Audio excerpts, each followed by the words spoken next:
পছন্দ নয়, বাধ্যতা। সৌমিত্রিষার কঠিন জবাব বিয়ে নিয়ে। একে বলল অভিনেত্রী।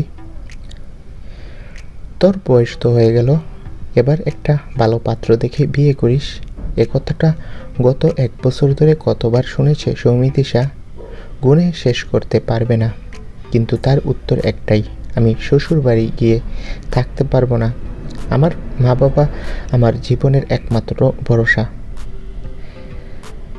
তাকে কেউ বোঝাতে চায় বিয়ের পর তো সব মেয়ে আলাদা হয় মা বাবার থেকে।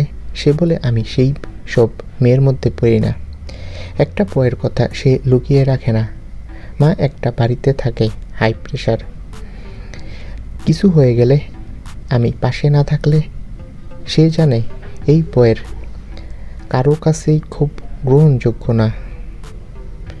কিন্তু এটা তার ভালোবাসা, তার মনের জায়গা, আর তাই সে এখনও সিঙ্গেল। বিয়ের চাপ যতই পারুক সৌমিত্রিষা আপোষ করবে না নিজের বিশ্বাসের সঙ্গে।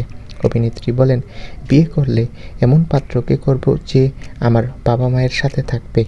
তো বন্ধুরা, সৌমিত্রিষার বিয়ে নিয়ে এই মতামত তোমাদের কমেন্ট বক্সে জানিয়ে দাও। ভিডিওটি ভালো লাগলে একটি লাইক দেবে আর আমাদের চ্যানেলটি সাবস্ক্রাইব করে পাশে থাকবে।